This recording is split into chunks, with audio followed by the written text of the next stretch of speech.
بسم الله والحمد لله والصلاة والسلام على رسول الله. الحمد لله حمدا يوافي نعمه ويكافئ مزيده، وصلى الله على سيدنا محمد وعلى آله وصحبه أجمعين.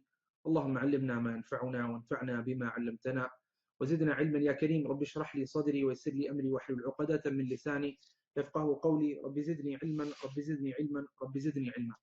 اللهم لا سهل إلا ما جعلته سهلا وأنت تجعل الحزن إذا شئت سهلا. Welcome all to this exclusive lecture about the new year that we're about to commence.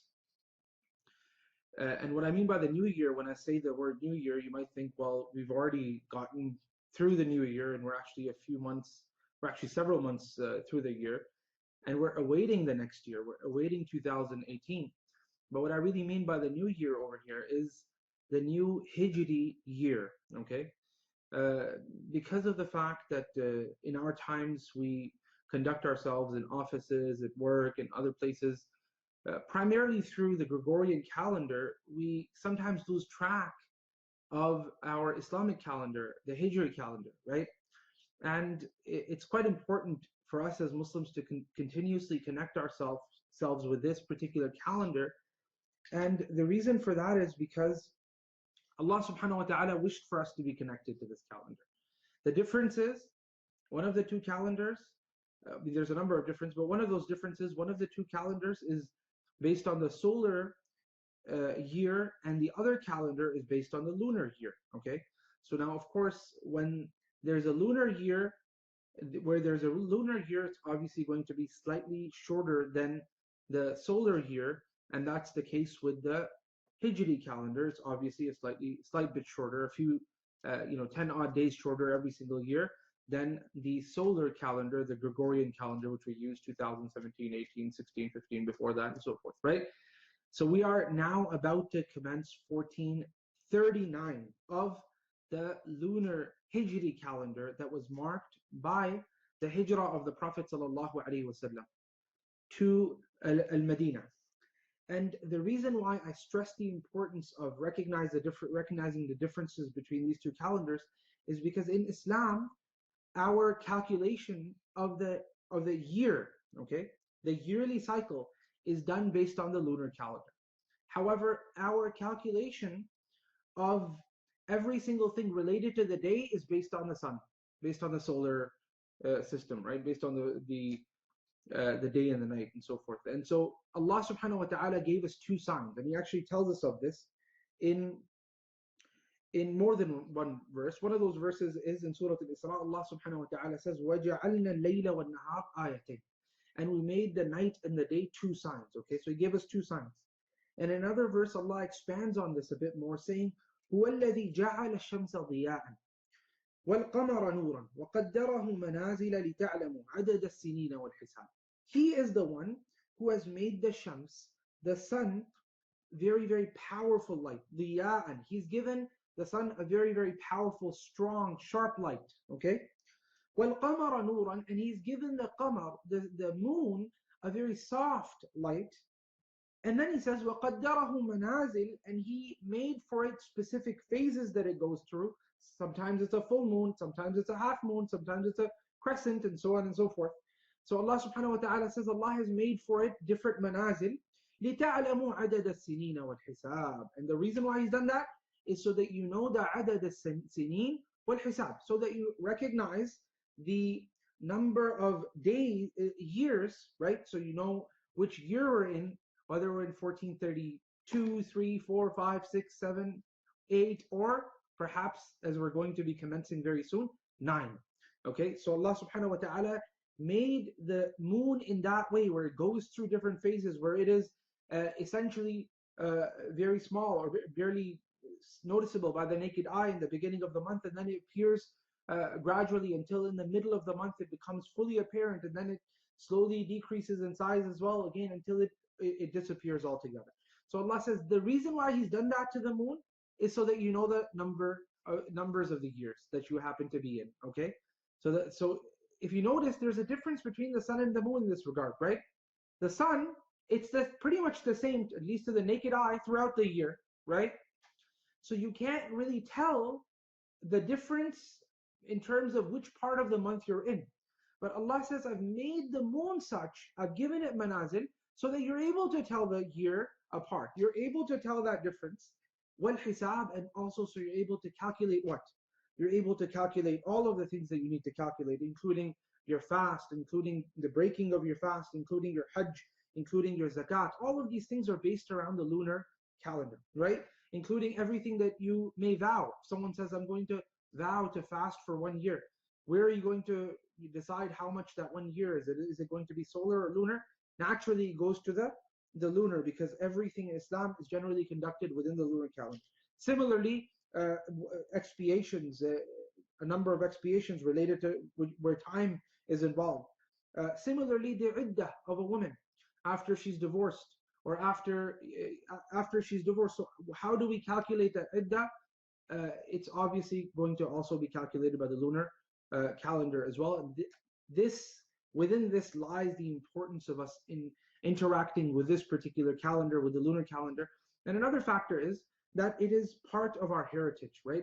And Allah again and again speaks of this. When He says, in another verse, He says, يَسْأَلُونَكَ عَنِ الْأَهِلَّةِ. They ask you, how come there are so many different phases of the moon?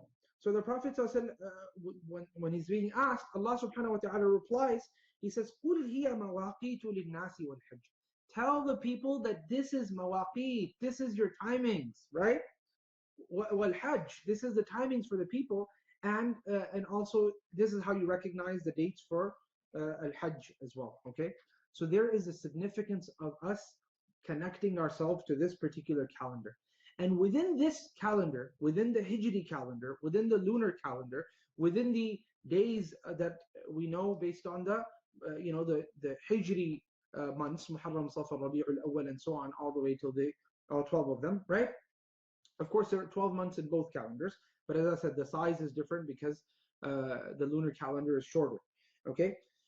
So, in terms of these months, Allah subhanahu wa ta'ala told us that in a hadith, the Prophet ﷺ told us, Allah told us through the Prophet, اُطْلُبُوا الْخَيْرَ دَهْرَكُمْ.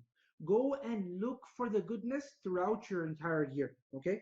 وَتَعَرَّضُوا لِنَفَحَاتِ رَحْمَةِ رَبِّكُمْ. And look around for the gifts of your Lord as well. So notice what He's saying, look for the goodness throughout the year. Us, sometimes we believe that the goodness in the year is simply in Ramadan, okay? And the goodness in the year for those people who are going for Hajj is in Hajj as well. And other than that, we have no other seasons in which we have goodness to seek from Allah Azza wa Jal. Specific times in which Allah has given more reward for certain things over other times, for instance. But that's not necessarily the case. The reality is that there are specific times throughout the year that Allah has specified, for which Allah subhanahu wa ta'ala has placed great amounts of reward. And Allah subhanahu wa ta'ala, His messenger tells us of this, saying, اُطْلُبُوا الْخَيْرَ دَهْرَكُمْ. Look around for the good throughout the entire year. وَتَعَرَّضُوا لِنَفَحَاتِ رَبِّكُمْ. And look for those gifts. So what I'm trying to do today, inshaAllah ta'ala, is to tell you and I, and remind you and I of the gifts of Allah in the month of Al-Muharram, okay? There's a number of gifts that Allah has placed in this month. Just as Allah has placed certain gifts and certain functions that a person can do throughout every single month of the year, Muharram is no different. In fact, Muharram is the start of the year. So you'd imagine that just as Allah subhanahu wa ta'ala placed some of the best days in the end of the year, and that's Dhul Hijjah, that's when people went for Hajj, and that's when everybody was talking about the 10 days of Dhul Hijjah and so on and so forth. If Allah had placed great reward towards the end of the year, naturally Allah will also place great reward towards the beginning, because Islam generally encourages us to ensure that we are doing ihsan, goodness throughout, but specifically and most definitely in the beginning of our actions and at the end of our actions. We are even more further encouraged to do ihsan. So if at the end of the year Allah has placed great reward, that's in Dhul Hijjah, in the Hajj and the season in general, then obviously Allah will have great reward also for us within the month of Muharram as well, right? So where is that great reward? Allah's Messenger ﷺ told us in a tradition. He said, أفضل الصيام بعد الشهر رمضان شهر الله الذي تدعونه المحرم. Okay, or شهر الله الذي تدعونه المحرم. وأفضل الصلاة بعد الفريضة قيام الليل. The Prophet ﷺ said that the best of fasting, the best of fast, after the shahr of Ramadan, after the month of Ramadan, is the month which you all call the month of Muharram. And the best of salah, the best of prayer after your obligatory prayer, of course, is the prayer that you pray at nighttime. Okay? So notice the Prophet is drawing a correlation here. He's drawing a correlation between the night prayer and between the fasting of the month of Al-Muharram. Okay? This is really important for us to notice and understand that there's a bit of a correlation between fasting the month of Muharram and praying the night prayer, the Qiyamul Layl. Okay? Why is that, or what is that correlation? How do we try to reconcile, or how do we try to understand this particular collection of two different things, two different distinct concepts? How do we understand that? Like this. There are certain fasts and there are certain prayers which are connected to other obligatory prayers, or that are connected to specified occasions and times and so on and so forth. For instance, when you go and pray Dhuhr, before Dhuhr there's Sunnah, and after Dhuhr there's Sunnah as well. Similarly, when you pray Fajr, before Fajr there is Sunnah, and after before Fajr there's Sunnah, and after Fajr of course there's no Sunnah. There is Salatul Duha after the sun rises, the length of a spear as it's known, right? About 15 minutes after Fajr time, that's when Salatul Duha time comes. So there are some prayers which are connected to a specific salah. They're voluntary prayers, but they're connected to another prayer, okay? Like the sunan before Dhuhr, like the sunan after Dhuhr, like the sunan before Fajr, like the sunan after Maghrib, like the sunnah after Isha, and so on and so forth, right? So these sunnahs are the best sunnahs to do.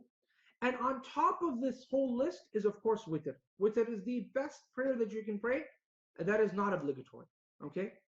Now, as for prayer in general that is not related to a specific time, which time is the best time for you to choose to pray? Like, let's say you just want to pray some nawafil. The best time to pray nawafil is the nighttime.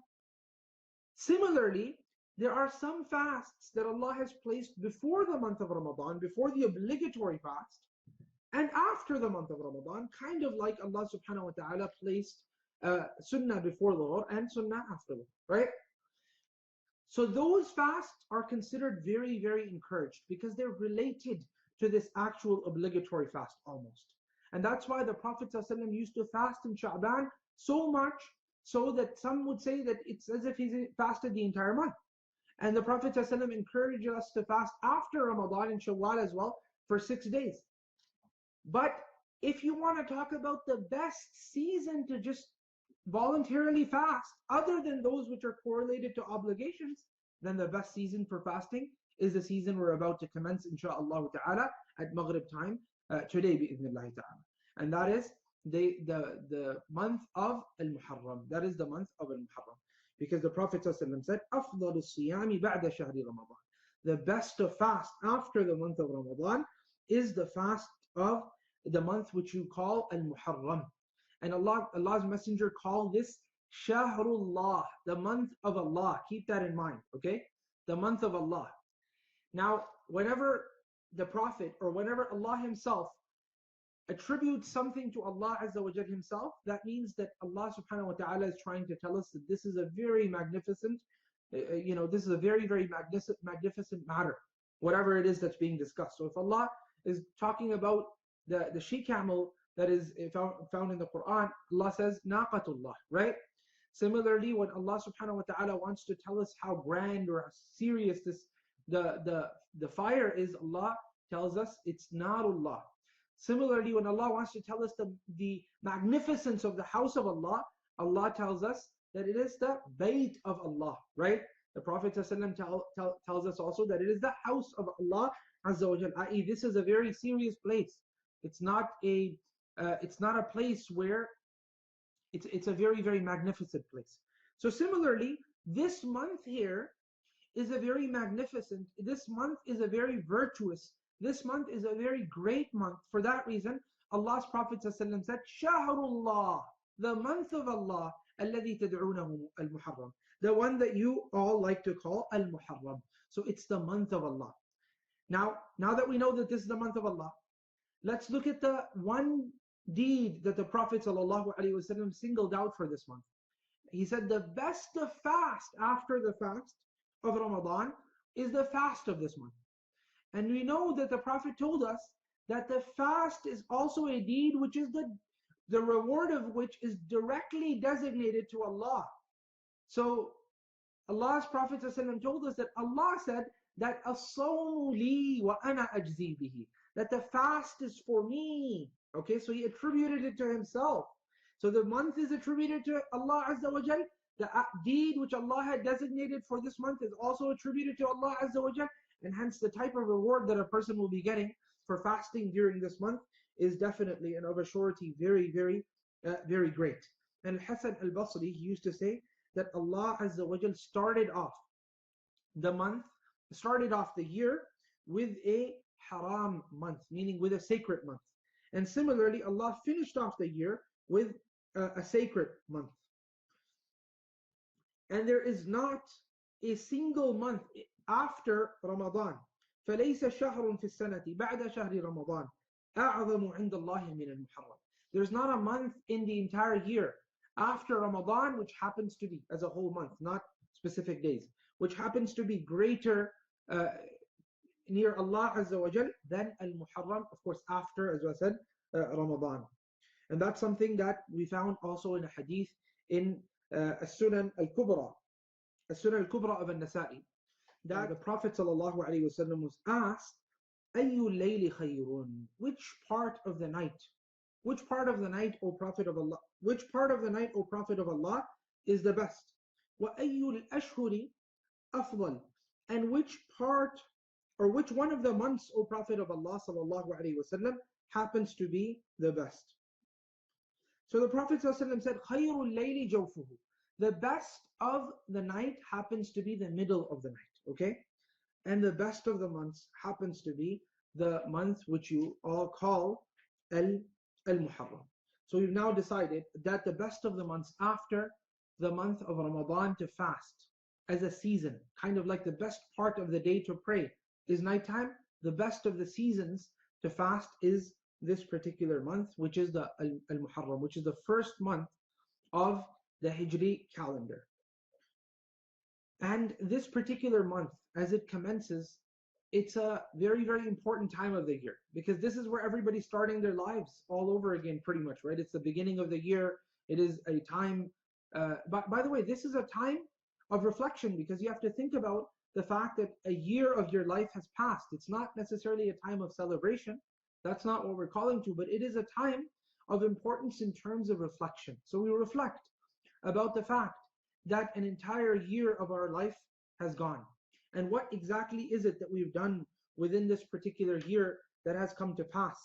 And that's why Ibn Rajab al-Hanbali, he mentioned some lines of poetry which are very beautiful. I'll read parts of it to you. He says that, and he's quoting, he says, قَطَعْتَ شُهُورَ الْعَامِ لَهْوًا وَغَفْلَةً وَلَمْ تَحْتَرِمْ فِي مَا أَتَيْتَ الْمُحَرَّمَ, that you ended up going through the entire year. شُهُورَ الْعَامِ لَهْوًا وَغَفْلَةً, you went through the entire year and you were occupied and heedless and so on and so forth, and you didn't think of what? You didn't think of the fadl, the virtue of the month of Muharram. Neither did you think of the virtues of Rajab as well. And you didn't give the due rights of Rajab. فَلَا رَجَبًا وَفَيْتَ فِيهِ بِحَقِّهِ, and neither did you fast the month of fast in the best of ways. You didn't think about fasting the month of fast and ensuring that all of the obligations of the fasts and all of the voluntary deeds in the month of fast are all done perfectly. And neither did you think of the 10 days of the Hijjah. You didn't think much of it. I didn't think much of it. He's addressing all of us here. And he says you weren't standing up the nights of these particular days, right? The 10 days of the Hijjah. فَهَلْ لَكَ أَن تَمْحُ الذُّنُوبَ بِحَبْرَةٍ. So why don't you go ahead and at least have one tear come out of your eyes? And let some tears flow during this particular moment, out of remorse and sadness of the fact that you wasted a year of seasons, and now that you're going into this new year, وَتَسْتَقْبِلَ الْعَامَ الْجَدِيدَ بِتَوْبَةٍ لَعَلَّكَ أَن تَمْحُوا بِهَا مَا تَقَدَّمَ. And then you greet this new year of yours with a new dress of iman, of a faith, and of tawbah, so that you have repented from all of the sins and all of the shortcomings of the past year, and you start pretty much fresh. You start a new season, a new chapter within your life. And one of the best ways to start that chapter, of course, is to start it off with fasting. And fasting is something that the Prophet ﷺ said there is nothing that is similar to it in reward. Why? Because the messenger told us that Allah subhanahu wa ta'ala said the fast is for me, as we already explained, and I'm the one who gives the reward. I am the one who designates a reward without any limitations for this fast. And the Prophet sallallahu alaihi wasallam told Abu Umama, alayka bis-sawm, go ahead and fast. Why? فَإِنَّهُ لَا عَدْلَ لَهُ. Because this fast actually has no adl, it has nothing similar to it. Meaning in reward, there's nothing that can par up to it, nothing that can match up to it. So when Abu Umama, listen to this hadith, when Abu Umama heard this from the Prophet ﷺ, O Prophet of Allah, there's nothing like this, there's nothing like fasting in terms of the amount of reward that you get out of it. He and his family used to regularly fast, to a degree that the entire year in their house you wouldn't even see smoke burning except when there happened to be guests. So the neighbors, now of course they didn't have the type of houses we have today, so if their neighbors saw smoke coming out of different portions of their house, they would immediately know that these people have some guests over, right? Because they're burning some fire to cook some food, and so on and so forth. So this hadith should move us at least to fast a few days during this beautiful month, in which the fasting is of course very, very encouraged. And there's one specific day which we'll talk about in which the fast is even more so encouraged. But the entire month is also encouraged. Many people used to fast the entire month of Muharram, and it's enough for us to at least get some of the virtue. Obviously, because of the type of lives we have, it's hard for us to make the adjustments to be able to fit it in an entire month of fast, or maximize the benefits. But at least we ensure that we are able to fast مثلا Mondays and Thursdays. At least we can do the weekends. At least we can do certain days that we select for ourselves in this beautiful season, the season of virtue, the season in which fasting, by the way, when it comes to Qiyamul Layl, the night prayer, we discussed that already, that since prayer has a certain section of the day in which prayer is the best, and that is the night prayer, similarly Allah has designated a section of the year in which fasting is the best, in addition to, of course, the obligatory fast. And those 2 months which are related to the obligatory month. Ramadan, before Sha'ban, after Shawwal. But in addition to those 3, the best season to fast is when? Al-Muharram. Okay, in terms of Qiyamul Layl, it comes every single night. So if you miss it tonight, you're going to be able to catch it tomorrow. If you miss it tomorrow, you're going to be able to catch it the day after. But Al-Muharram only comes once a year. So you have to try to make the most of the month while it is still around, and while you are, insha'Allah ta'ala, still around and in good health. Now the one day in which fasting is even further encouraged is that day, which is the day of Ashura. Okay? The day of Ashura. The day of Ashura, which literally comes from the word Ashara, the 10th day of this particular beautiful month of Al-Muharram, was a day in which it's also reported that some of the other prophets, such as Nuh alayhi salam, and such as Musa alayhi salam as well, they used to fast this particular day as well. And so the Prophet sallallahu alaihi wasallam also fasted this particular day, the day of Ashura, the 10th day of Al-Muharram.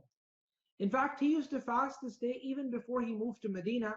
And when I say that, What I mean by that is that he used to fast this even before Allah subhanahu wa ta'ala had obliged upon the ummah to fast the month of Ramadan.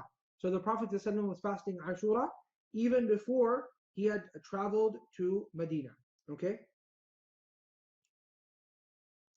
And then when the Prophet ﷺ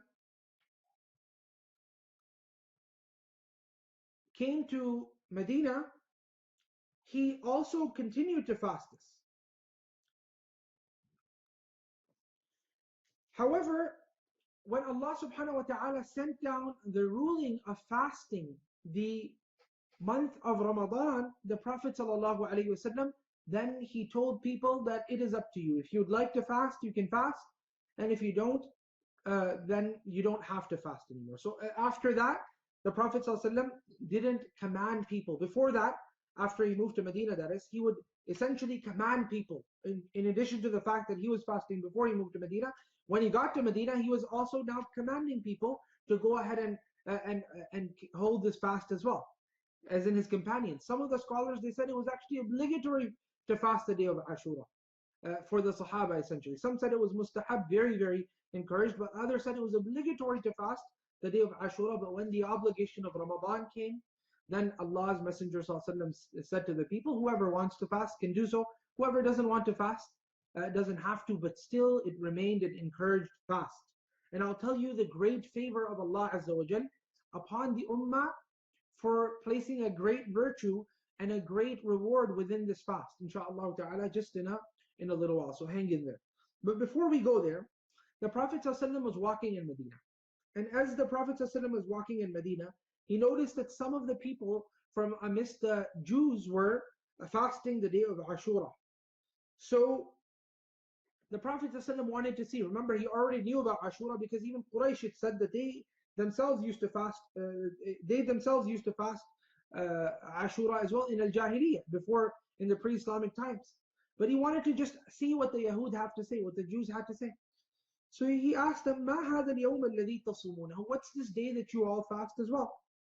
So they said to him, "Hadha yawmun azim." This is a very great day. Anjallahu fihi Musa wa qawmah. Allah saved Musa alayhi salam and the people of Musa alayhi salam, as in the Israelites. وَأَغْرَقَ فِرْعَوْنَ وَقَوْمَهُ. And Allah subhanahu wa ta'ala allowed for the qawm of Fir'aun, for the people of the Pharaoh, and the Pharaoh himself to drown as well. So Musa alayhi salam had fasted this day out of thanks and gratefulness to Allah Azza wa Jal. So we also fast this day out of gratefulness to Allah Azza wa Jal. So the Prophet sallallahu alaihi wasallam said, فَنَحْنُ أَحَقُّ وَأَوْلَى بِمُوسَى مِنْكُمْ. We are even more worthy of Musa alayhi salam than you. فَصَامَهُ رَسُولُ اللَّهِ صَلَّى اللَّهُ عَلَيْهِ وَسَلَّمْ وَأَمَرَ بِصِيَامِهِ. So the Prophet sallallahu alaihi wasallam then ended up fasting this particular day, as in continuing that fast, which he had already started prior to that. And also he commanded others to go ahead and fast on this particular day as well. So it's a great day, a great season to fast. And all of Muharram is the season to fast, but specifically the day of Ashura is a day in which the Prophet ﷺ had specifically encouraged. Now another thing that one can do as well, and this is something that the Prophet ﷺ wanted to do, but the Prophet ﷺ passed away before he could do it. And that was in the final year of his life. He said, when the next year comes, I'm going to fast the 9th day as well. Okay? Now, notice that the Prophet ﷺ, that means that in the previous years, he didn't fast the 9th day. Okay? So that means that likely the Prophet wasn't fasting the whole month. Even though if someone wishes to fast the whole month, that can be done and there's no problems with that. But from this particular hadith, we get the hint that he would fast most of the month and not the entire month, because he said that I'm going to fast the 9th day of Muharram from the next year, from the subsequent year. And why is that? The Prophet ﷺ, he wanted to do this because of the fact that, of course, it becomes safer in this way, right? This way, there's no way you can miss the day of Ashura. And also, so that he would go against the practice of the Jews of just fasting on the one day. Instead, the Prophet ﷺ said, I'll fast the day before, And in some traditions, the day before and the day after as well. Okay, so the 9th, 10th, and the 11th as well. This is a little bit about the fast of Ashura. And the fast of Ashura has great, great reward along with it as well. And so we should definitely hold this fast. It's a kafara. It's an expiation for an entire year of sin, as the Prophet ﷺ had exclaimed and told us of in a tradition as well. One of the other things that one can do during this particular season is, this is something that some scholars, they say that the traditions related to it, the ahadith related to it are weak. But other scholars, they say no, the ahadith related to it are strong. Okay? And what's that? That is to encourage generosity on the day of Ashura. Okay? In terms of, allowing your family, for example, to eat as much as they want, take them out for a dinner or so on and so forth, and those type of things. Now, just to be clear, when we say Ashura, you're going to be fasting, how are you going to take your family out for dinner? Because after Maghrib, the day finishes, right? So if you want to practice this sunnah, which is to be generous on the day of Ashura, specifically your family, okay, then you would have to do that on the 9th night, after the Maghrib. So you'd fast the 9th, and after the Maghrib, you ensure that you have a good meal for your family. If you want to give some presents, sure, that's fine as well. All of that is khair. Now, as I said, the hadith goes as such. Man wassa'a ala ahlihi yawma ashura. And in some traditions, man wassa'a ala iyalihi. Whoever is generous, whoever makes, gives to his family on the day of Ashura. On the day of Ashura. Family, in one tradition, meaning wives and children, and another tradition, very clearly, children as well. Man wassa'a ala iyalihi yawma ashura. Wassa'a Allahu alayhi sa'ira sanati. Allah subhanahu wa ta'ala will make the rest of his year very comfortable, very easy, and so forth. Now, I go back and say some scholars, they believe this tradition is weak. Actually, in terms of the muhaddithin, many scholars believe that this tradition is weak. But there's two things. A, some of the scholars, they do say that this tradition is authentic. And B, the fuqaha of al-Islam, including the Hanafiya, the Malikiya, the Shafi'iyya, and the Hanabila, all of them agree that it is a sunnah for a person to be generous to his family during this particular day. Okay?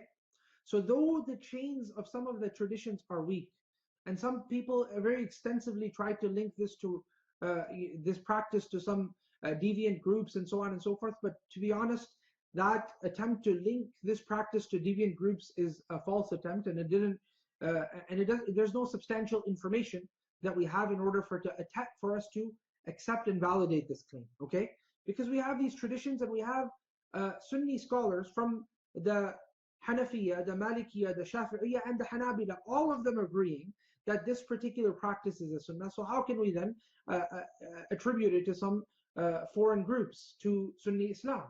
Sunni Islam comprises the four schools of Islamic thought when it comes to fiqh, when it comes to rulings such as it is mustahab to do this, such as it's appreciated, or it is encouraged to do this, or it is discouraged to do that. So you go back to Sunni sources, and the Sunni sources include, and the foremost of the sources are the four madhahib, the Hanafiya, the Malikiya, the Shafi'iyya, and the Hanabila. And as I said, all of them agree that it is a good practice to be generous on this specific day to your family, and that this hadith is applicable because A, it is related to fada'il al-a'mal. It's related to virtuous deeds.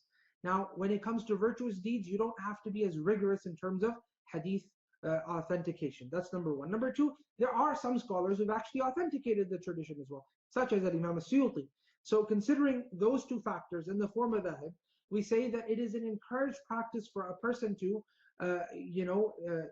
take some time and take, for instance, the family out for a generous meal, at the 9th night after Maghrib, so he does it during the day of Ashura, or on the day of Ashura itself. A person perhaps is generous in other ways to the family, such as presents, or maybe someone gives money to their family. Now, this tradition is graded as one of the keys of rizq. Okay, one of the keys of sustenance from Allah Azza wa Jalla. So if you want sustenance and you practice this, I can almost assure you that you will feel a difference throughout your year in terms of how much grant you have from Allah Azza wa Jalla, and how much financial help you have from Allah. How do I say I can assure you? Because many, many, many Sahaba and Tabi'een and other scholars and other people who practice this, they all said we tried it and it worked. Okay? Amongst them are actually Sahaba as well.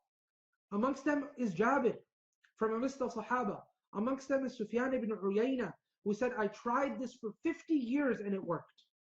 Meaning I tried being generous to my family and on the day of Ashura, and I noticed that Allah increased my wealth throughout the rest of the year. So I encourage this practice because it's a Sunni practice that is endorsed by all four of the madhahib al-arba'a, and it has a hadith. Some scholars, they deem it weak, and other scholars, they consider it strong. Okay? So that is related to the day of Ashura. So there's two things to do there: fasting, and number two, to also encourage generosity to the family specifically. And if a person wishes to be generous to other people, it's a good season to accumulate good deeds, inshallah. Anyways, last but not least, in this season, throughout the centuries, and even in our time still today, people are returning from Al-Hajj. Okay? Because we know Allah subhanahu wa ta'ala told us that Al-Hajj ashhurun ma'lumat, that Hajj is specific months. Okay? And that those specific months, though they've come to pass, but now people are making their way back to their homes. And though we have very fast means of transportations which get us around pretty much all around the world really, really fast, but even though we have those means of transportation really fast here and there, even then, sometimes people till today, till our times, decide to remain after Hajj for a few weeks in Mecca. And till now, just actually this morning, I had messages from people in Mecca who had questions about their Hajj, about different things. Pilgrims still have to do Tawaf al-Wida' when they're leaving Mecca, for instance, and other such issues. So pilgrims are all heading back now. Okay? This is the season in which pilgrims are all coming back from Hajj. So it's a great season from that angle as well. People have gained a pious deed and they're going to be going back to their country, inshaAllah ta'ala, changed people. And the way we recognize that we have actually changed as pilgrims, perhaps a pilgrim will hear this as well. So the way we recognize that we've actually changed as pilgrims is the following. Because remember, the good Hajj, a pure Hajj, an acceptable Hajj, is a very, very high status to have within this life and the hereafter. Because the Prophet ﷺ told us of this. He said, Al-Hajjul Mabrur, laysa lahu jaza'un illa al-Jannah. That there is no jaza, there is no true recompense for a proper Hajj, for an acceptable Hajj, except that the person is granted Jannah. So this is a very high status that the person will be granted simply for doing this Hajj. But how do we ensure that our Hajj is proper? How do we ensure that our Hajj, inshaAllah ta'ala, has been accepted by Allah Azza wa Jal? Al-Hasan al-Basri explained this to us, and he said that the sign of an acceptable Hajj, and the sign of the fact that the person will be granted Jannah, is that he returns to his people and he has become ascetic in the dunya. He's not chasing after the dunya anymore, because he's seen the world before him. Millions of people gathered. He knows he knows what this world is all about, and that his small world, his little cocoon, his little community that he was in, that's not what the whole world is about. The world is much grander. All of these people are worshippers of Allah. So if he wishes to exceed, if he wishes to join in the race and actually make it somewhere, then he has to start worrying about the hereafter more than worrying about his dunya. So a person returns back no longer caring for the dunya. Remember, the person went, and perhaps he had a lot of money, and perhaps he had good clothing, perhaps he was wearing the best of very expensive watches and so on and so forth. But here he was before Allah, undressed from all of those things, and he was just wearing the ihram, right? So all of these things bring humility to a person and chase them away from the dunya and bring them closer to the hereafter. So you'll be zahidan fi dunya, raghiban fil akhirah, seeking the akhirah, the hereafter, and the hereafter alone. And how do we know that the person has actually been forgiven? Hasan al-Basri tells us also. He says the sign of that is as such, that the person comes back and he has left all evil actions, or at least the majority of the evil actions. This doesn't mean the person will become infallible. This simply means that he will now have tawfiq, divine aid from Allah Azza wa Jal, to be able to avoid the evil that he was on prior to going for Hajj. You will have a substantial, a noticeable change within his life. So I ask Allah subhanahu wa ta'ala to grant all of the Hujjaj a Hajj about which the Prophet sallallahu alaihi wasallam said in Sahih Muslim, Al-Hajj yahdimu ma qablahu, that Hajj ends up breaking down all of the sins that were prior to it. And before we finish off, some of us may be saying, well, the Hajj did that for the people, but we didn't have that experience, right? What I want you to realize is that all 5 pillars of Islam are actually actions which expiate a person's sins if a person does it properly. How so? Firstly, La ilaha illallah, saying La ilaha illallah is the greatest of deeds, okay? Meaning that a person truly believing in these words and acting by these words, La ilaha illallah and Muhammadur Rasulullah, that is amongst the ways to enter Jannah, okay? The Prophet sallallahu alaihi wasallam, he told us of this about the person, for example, that's dying. He said, Man kana akhiru kalami la ilaha illallah, whoever happens to have the last of his words, La ilaha illallah, he will enter into Jannah. Whoever says La ilaha illallah and he says it whilst he's truly believing in it, then this person will be forgiven for. And so on and so forth. So there's different traditions related to this, many traditions, right? In fact, even on the Day of Judgment, when the scales will be placed, Allah subhanahu wa ta'ala will bring the card which says La ilaha illallah, right? And the La ilaha illallah will be even more heavy than all of the sins on the other hand. So saying La ilaha illallah and truly believing in the fact that there's no God worthy of worship except Allah Azza wa Jal, there's no deed really a person can do that is greater than this. Then comes the prayers, and the Prophet told us of the prayers. He said that as-salawatul khams wal-jumu'atu ila al-jumu'ah wa Ramadan ila Ramadan mukaffiratun lima baynahunna majtunibatil kaba'ir. This is a hadith.